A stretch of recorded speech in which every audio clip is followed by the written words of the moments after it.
Olá a todos! Hoje o tema do Fala MPSP é o direito do consumidor não tira férias.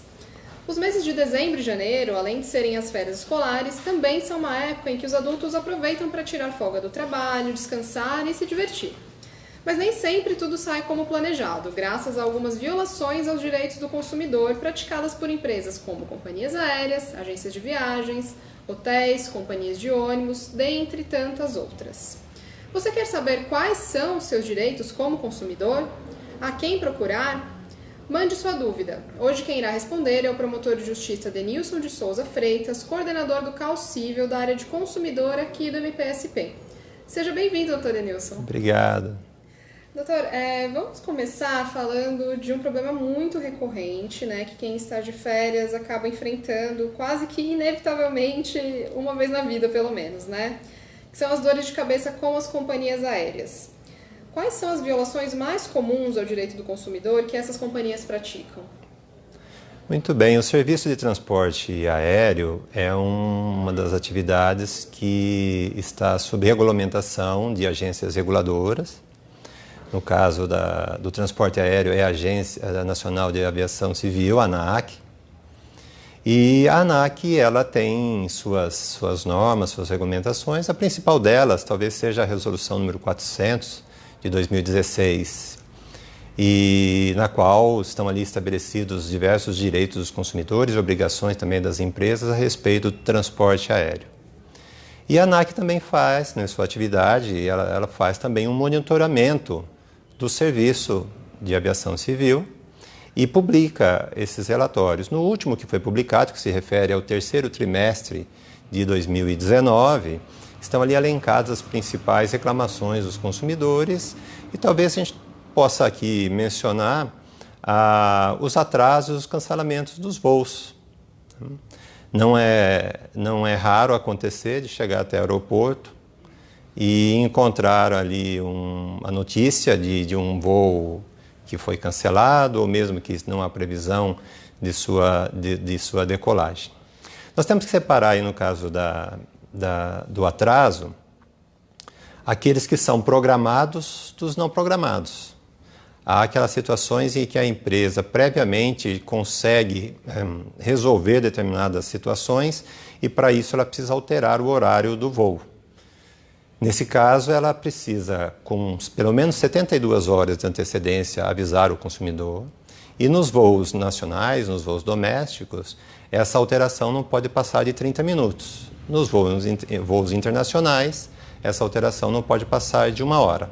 Nessa situação, então, de um voo programado, de um atraso programado, não há modificação em termos de multa ou mesmo de devolução de valores.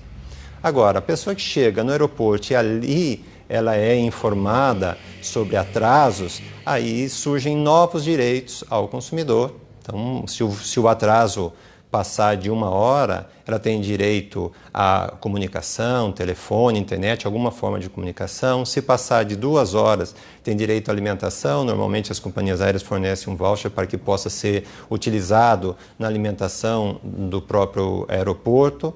E se passar de 4 horas, aí o consumidor pode optar por ter o seu reembolso do valor que foi pago. Pode também ter direito à hospedagem, se houver necessidade de pernoite. Se morar no próprio local, o traslado de ida e volta até a sua residência. Em caso de cancelamento de voo, o consumidor também tem o direito de uma reacomodação num voo próximo ou então pedir o dinheiro de volta. Outra situação também que acontece é o extravio ou dano em bagagem, que também é um número de reclamação alto. E o consumidor também, nesses casos, tem valores fixados, dependendo se o voo é nacional ou se é internacional, porque há uma diferença, segundo o Superior Tribunal de Justiça, para os voos internacionais, aplicam-se as convenções, os pactos internacionais, primeiro de Varsóvia, de Montreal. Já para os voos nacionais, os voos domésticos, aplica-se o nosso Código de Defesa do Consumidor. É importante que ao embarcar, ao fazer o seu check-in, se houver na bagagem objetos de valor, que o consumidor declare esse valor, o objeto que está sendo transportado, para que, em caso de ressarcimento, facilite, né, a demonstração, ou pelo menos a comprovação de que ele tinha um objeto de valor ou algum produto ali que tenha um valor significativo para efeito do ressarcimento. São essas as principais reclamações, né? Claro que existem outras, como a recente discussão a respeito do pagamento ou não pela bagagem despachada, né? Hoje as companhias devem oferecer gratuitamente apenas o transporte da bagagem de mão, de pelo menos 10 quilos. E com relação à bagagem despachada, para isso a resolução da ANAC e também notas técnicas da Secretaria Nacional de Defesa do Consumidor apontam a possibilidade da cobrança pela bagagem despachada, e o valor varia de acordo com a companhia aérea. É muito importante verificar o contrato para analisar o quanto pode ser transportado nessa bagagem despachada, o valor que é cobrado. Hoje eles estão utilizando o que nós chamamos de preço dinâmico, não só para a passagem, que o preço varia de acordo com a demanda, com a proximidade do voo, mas eles estão aplicando isso também para a bagagem. Quanto mais próximo do voo, pode ficar mais caro, ou maior a demanda, o preço da bagagem também da bagagem despachada pode ter um preço diferente, é claro, dentro de alguns limites. E que o consumidor tenha a atenção ao contrato, mesmo que daqueles feitos pela internet, sempre tem disponível um contrato para que possa ser analisado e verificar o que ele pode transportar, qual o valor. Normalmente, o valor dessa bagagem despachada, adquirida juntamente com a passagem, ele é mais em conta do que pagar a bagagem despachada no balcão do aeroporto. Perfeito. Então é bom ficar atento, né, a atrasos e despacho, extravio também das bagagens, né? São os problemas mais recorrentes. E, doutor, uma outra coisa é quem resolve comprar o pacote de viagem, né? Que já vem incluso voo, hotel, muitas vezes passeio. Muitas vezes a pessoa faz a opção pelo pacote, não só pelo preço, mas também pela segurança que ela sente ao fazer essa opção, né? De que está lidando com uma empresa, uma grande agência de viagens. É realmente mais seguro? Há algum cuidado recomendado no caso de compra de pacote de viagem? É uma opção que o consumidor tem, né? Porque alguns não gostam de ficar se preocupando com o hotel, com o transporte, o traslado, passeios, né? Então, isso tudo, uma agência facilita essa transação, a contratação de todos esses serviços, e também muitas agências de turismo elas têm convênios com empresas aéreas, com hotéis, e conseguem preços às vezes mais em conta. O importante nessa contratação é que tudo esteja por escrito. Tudo o que o vendedor, o que o representante da agência de turismo lhe prometer, peça que conste de um contrato, que conste de algum documento para que possa ser exigido.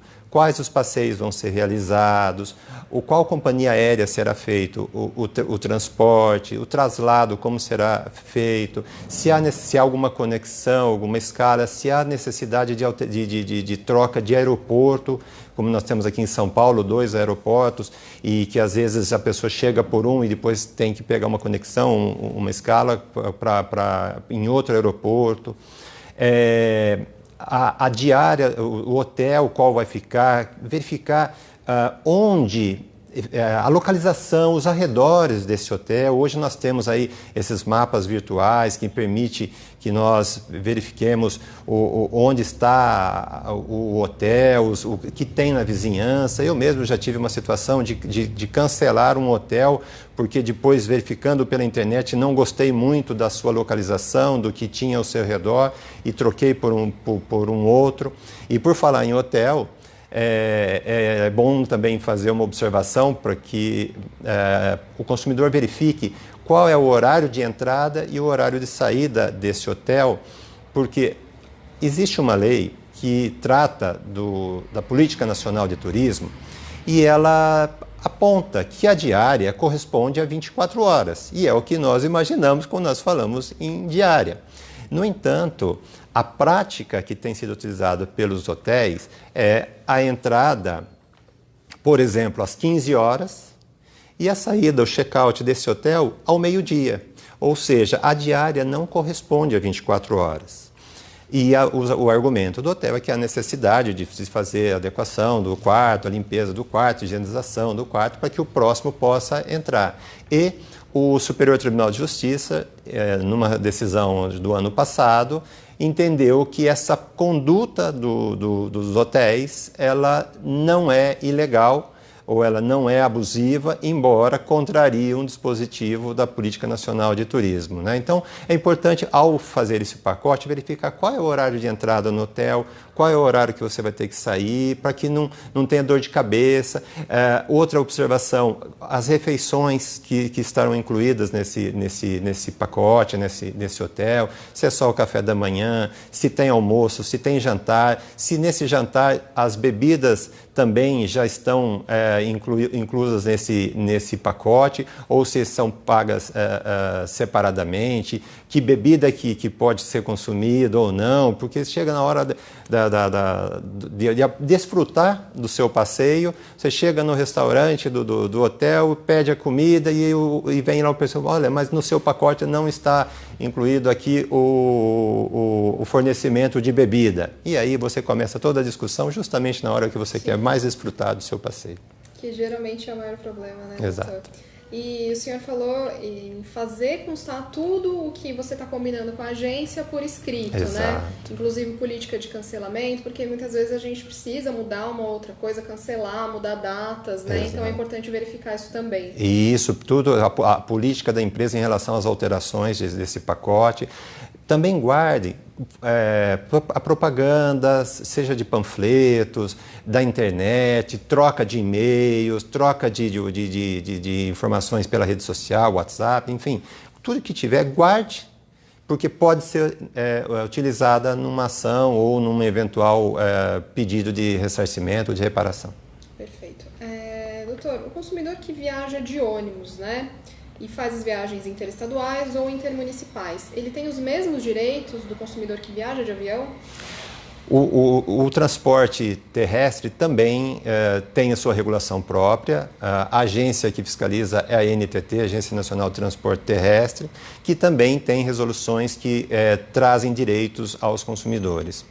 E de igual forma, se o atraso passar de 1 hora, também tem que fornecer assistência material aos consumidores. Se passar de 3 horas, a assistência material é ainda maior. Se houver necessidade de pernoite, também tem que fornecer hospedagem. Enfim, também tem a sua regulamentação e o consumidor também tem seus direitos.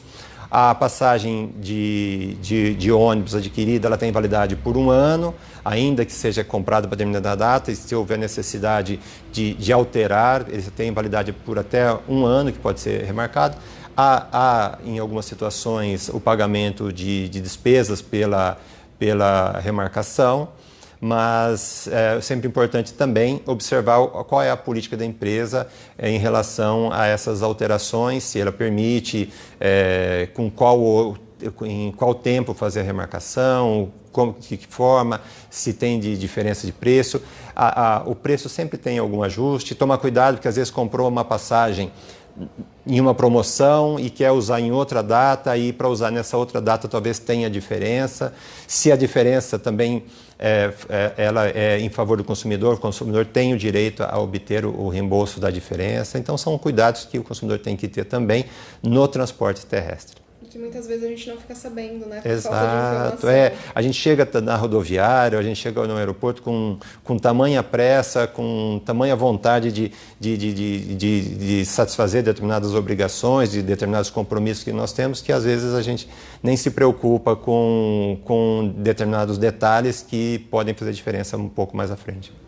E, doutor, o senhor comentou, né, a respeito desses estresses que a gente passa muitas vezes no momento em que a gente deveria estar descansando, né? E, se a pessoa está em outra cidade, em outro estado, em outro país, ela sofreu uma violação ao direito dela como consumidor, ela deve procurar um órgão de fora ou é melhor ela esperar voltar para a cidade dela para procurar um órgão de proteção ao consumidor? Eu sugiro que analise qual é o problema. Se for algo que pode ser resolvido posteriormente, vamos imaginar um passeio que havia contratado e que por algum motivo não foi fornecido, mas que o consumidor ali na hora conseguiu resolver e conseguiu desfrutar do passeio, ainda que desembolsando algum valor. Resolveu, o que ele faz? Guarda toda a documentação que ele tem para depois entrar com a ação com mais tranquilidade, consultando ou o juizado especial, ou um órgão de defesa do consumidor, ou mesmo o seu advogado de confiança, e aí ingressa com a ação ou toma as providências depois em seu domicílio. Agora, há determinados atos que são, em que existe a necessidade da prática de determinadas precauções no local do fato. Por exemplo, retirar a bagagem no aeroporto, presume-se que ele retirou essa bagagem em perfeito estado.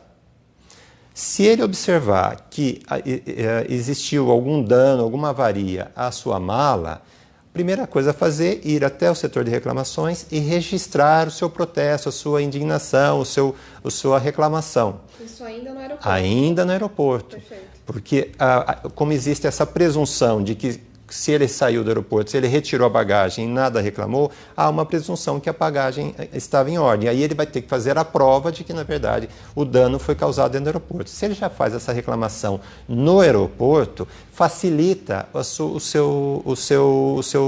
a reparação do prejuízo que lhe foi causado.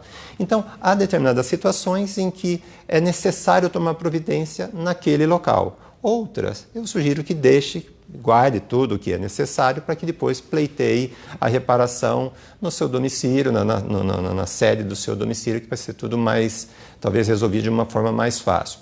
Para quem está fora da residência, nos aeroportos e também em grandes rodoviárias, existem alguns órgãos de proteção que têm o seu posto de atendimento, né? Alguns PROCONs têm atendimento nos aeroportos. A ANAC também disponibiliza servidores em alguns aeroportos também para que possa ser feita a reclamação. Existem plataformas também que podem ser feitas as reclamações online. Uma delas se chama consumidor.gov. Ela é uma plataforma ligada ao Ministério da Justiça, é uma plataforma oficial e que várias empresas já aderiram a essa plataforma e elas têm um prazo para responder, um prazo de até 10 dias para responder à reclamação do consumidor. E o prazo de solução, o índice de solução dessas reclamações é bem satisfatório. Então, se está fora, quer fazer uma reclamação ainda durante a viagem, pode usar. Fazer pela internet, exatamente, é consumidor.gov.br que o consumidor pode entrar, fazer a reclamação e talvez possa ter o problema resolvido ainda durante a viagem. Outra opção também é já entrar em contato com o serviço de atendimento ao cliente da empresa para que seja resolvido. Se não conseguir, aí os órgãos, né, o PROCON, a ANAC, ou fazer online, né? E agora o ajuizamento de ação tem que ser na cidade onde mora o consumidor, para facilitar também a sua defesa, a busca do seu direito. Perfeito. E doutor, quem opta por viajar por mais tempo e de repente quer economizar nas contas de casa, né? Cancelar assinaturas, cancelar alguma conta. Isso é possível, na verdade, não cancelar, acho que suspender, né, que é a palavra correta. É possível ele suspender temporariamente? Como que deve ser feito? A Anatel, que é a agência então, que é a hora que regulamenta o setor de telecomunicações, tem normas nesse sentido, que permitem a suspensão temporária dos serviços de TV a cabo, serviços de internet, serviços de telefone fixo ou móvel. A pessoa entra em contato com a própria empresa e pede a suspensão temporária, não é cancelamento, continua com o mesmo número de telefone, continua com a mesma assinatura, apenas há uma suspensão daquele serviço. É bom para quem vai ficar fora, não vai utilizar o serviço por um tempo, e nesse período ele não paga o custo daquele serviço. Importante observar, o consumidor tem que estar em dia com o seu pagamento e essa suspensão pode no mínimo 30 dias e no máximo 120 dias e uma vez a cada 12 meses. Não é toda hora que pode pedir. Então, quando for fazer uma viagem mais longa, estará fora a trabalho por um período razoável, pense se não é caso de pedir a suspensão temporária dos serviços de telecomunicações. Outros serviços, vamos imaginar água, energia elétrica, é necessário verificar a política de cada companhia, né? Porque isso o serviço de água normalmente é prestado por uma autarquia municipal, por uma empresa concessionária do serviço daquele município. Então precisa verificar naquele município, do seu município, se existe essa possibilidade. A mesma coisa também na energia elétrica e outros serviços, assinaturas de jornais, enfim, de outros serviços. Verifique junto à empresa se há a possibilidade sem custo, porque na telecomunicação essa suspensão não tem custo para o consumidor. Nos outros é necessário verificar se o serviço não implica no pagamento de alguma despesa. E, doutor, esse da telecomunicação engloba telefone fixo, telefone móvel e internet? Internet e TV. TV também? TV a cabo, isso. Ah, bacana. Todos... Eu acho que pouquíssimas pessoas sabem dessa informação, né? É uma vez por ano, então uma vez a cada 12 meses, pode pedir de 30 a 120 dias. 120, legal. Doutor, mais uma pergunta a respeito de cinemas, shows, teatros e da meia entrada que causa muitas vezes muitas polêmicas e muitas dúvidas, né? Quem são as pessoas que têm direito à meia entrada aqui no Brasil? E essa comprovação de que a pessoa tem direito à meia entrada, seja uma comprovação de matrícula, seja um documento pessoal, ela pode ser exigida pelas empresas ou a pessoa não necessariamente precisa comprovar? Como que isso funciona? Tá certo. A meia entrada, nós tivemos uma regulamentação federal agora há pouco tempo. É importante fazer um apontamento antes, que há algumas pessoas que entendem que não pode existir intervenção do Estado na atividade econômica e por isso não poderia existir essa meia entrada. No entanto, o STF já há mais de 10 anos, analisando uma lei estadual aqui de São Paulo, entendeu que é constitucional sim a fixação, a concessão da meia entrada, porque se coloca, de um lado, o direito à educação, o direito à cultura, que é a motivação da meia entrada, né? Proporcionar a formação cultural e educacional da pessoa, e de outro lado, a atividade econômica. E o STF entendeu que entre esses dois interesses sociais, deve prevalecer o direito à formação educacional, à formação cultural. Então, respeitado, e claro, os posicionamentos contrários, eu não vejo nenhuma inconstitucionalidade na lei que concede meia entrada. E essa lei, ela permite que estudantes, pessoas com deficiência, idosos, e também jovens de 15 a 29 anos com renda familiar de até 2 salários mínimos e que façam parte de programas sociais do governo federal. Essas pessoas têm direito, então, à meia entrada de pagar 50% do valor efetivo do ingresso, inclusive sob preços promocionais. Em São Paulo, nós também temos uma lei que garante aos professores da rede pública estadual, aos professores, diretores e coordenadores, o direito também à meia entrada. Então, são esses os beneficiários. Essa mesma lei federal, ela pôs um limite aos ingressos de meia entrada, apenas 40% desses ingressos que são disponíveis à meia entrada. Ainda que não tenham vendido os outros 60%, o estabelecimento só é obrigado a disponibilizar 40% de sua capacidade para a meia entrada. O restante ele vende como preço cheio, o ingresso cheio. Então, uma determinada realizadora de um show pode falar, olha, já vendemos todas as meias entradas, não tem mais. Eles têm o direito de fazer isso se tiverem vendido já aqueles 40%. Sim, e essa mesma lei diz que eles têm que informar qual é a capacidade, informar quantos ingressos eles venderam, para que as entidades estudantis possam fiscalizar essa informação de maneira a evitar fraude, de maneira a evitar burla à meia entrada. E para comprovar o direito à meia entrada, o consumidor tem que comprovar o preenchimento daquele requisito. Então, o estudante vai apresentar a carteira de estudante. Agora o governo federal editou uma medida provisória que deve estar expirando o seu prazo, né, por esses dias, criando uma carteira estudantil digital, mas o que mais se utiliza ainda é a carteira estudantil no meio físico.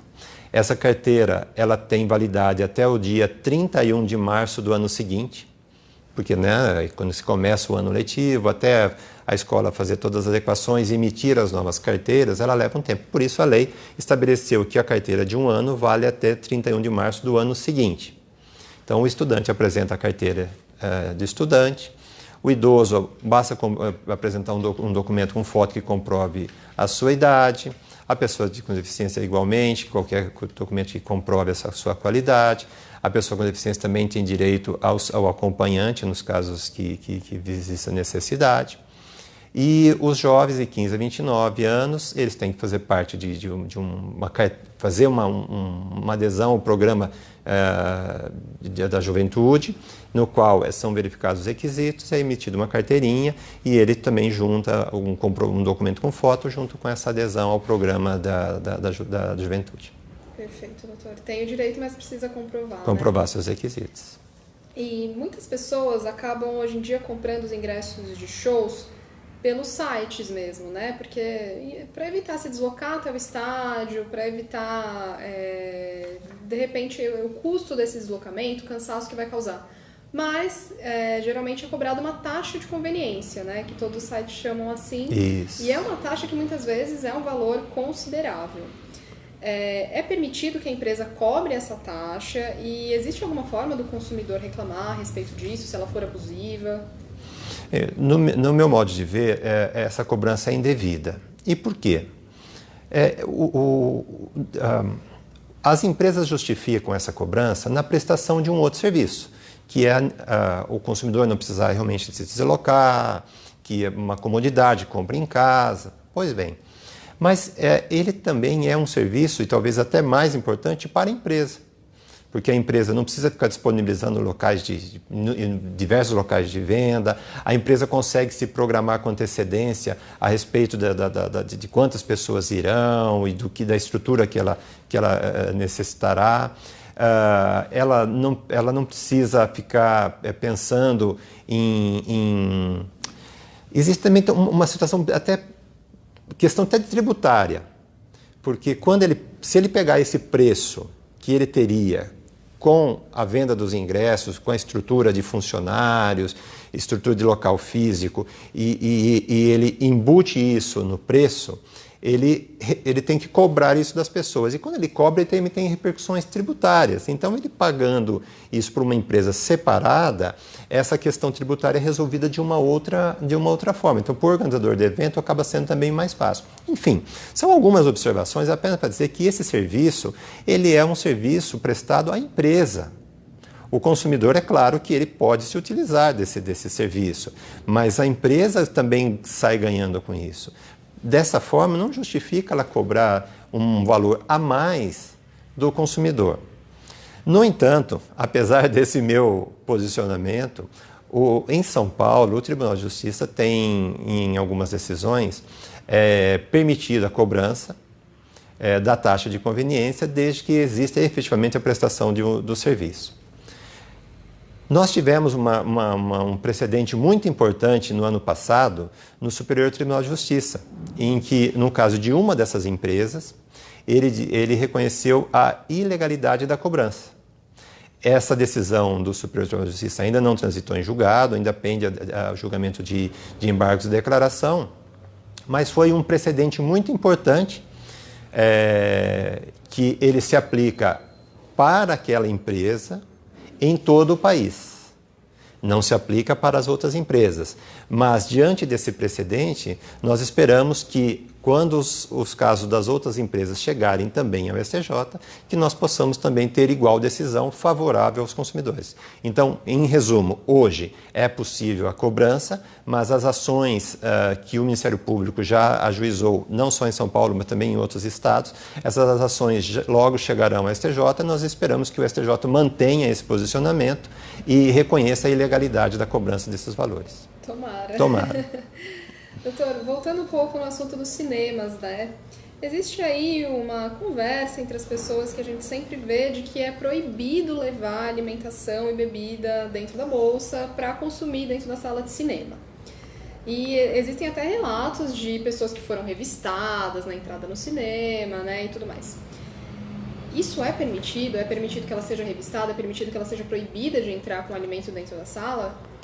Novamente eu vou me socorrer do Superior Tribunal de Justiça, que ele também proferiu uma decisão na qual ele disse que não pode condicionar a compra de alimentos apenas àquele estabelecimento. O consumidor pode ingressar com o alimento de outro estabelecimento, ou que leve de casa, enfim.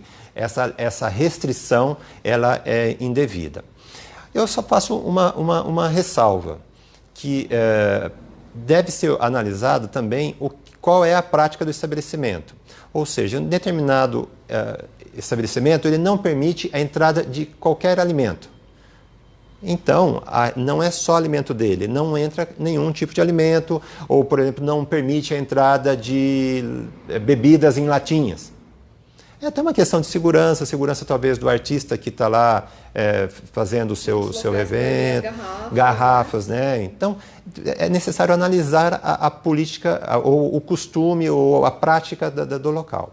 Então, se lá não é permitido entrar com garrafas, não é permitido entrar com latinhas, não é permitido entrar com nenhum tipo de bebida, não é só do estabelecimento, também não pode entrar nenhum de fora, por uma questão até de segurança. Agora, se o cinema, a casa de espetáculos vende lá a sua bebida, vende a sua pipoca, vende qualquer outro tipo de produto, ela não pode e permite, então, que o consumidor ingresse com esses alimentos no auditório, no cinema, ela não pode impedir que o consumidor traga de outro local o mesmo produto ou outro produto semelhante. Não é razoável. Não é razoável.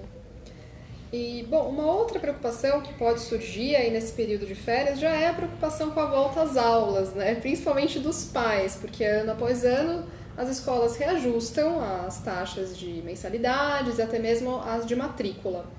O que uma escola pode colocar na conta para levar em consideração esse aumento de tarifas e o que ela não pode e como é que os pais podem ter acesso a essas informações? Uhum.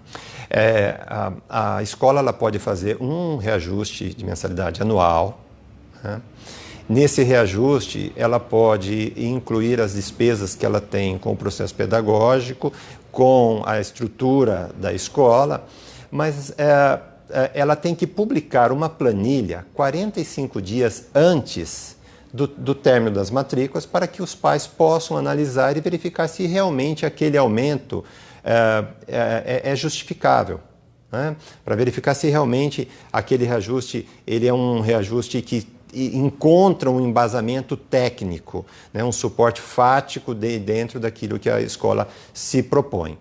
E precisa lembrar também que a matrícula, ela corresponde ao valor da última mensalidade, a mensalidade, né, escolar, ela tem que pegar a última mensalidade e aplicar o reajuste. Esse valor é multiplicado pelo número de meses, porque tem alguns cursos que são semestrais, outros que são anuais. Então, um curso que é anual, ele vai pegar aquela última mensalidade, aplica o reajuste e multiplica por 12.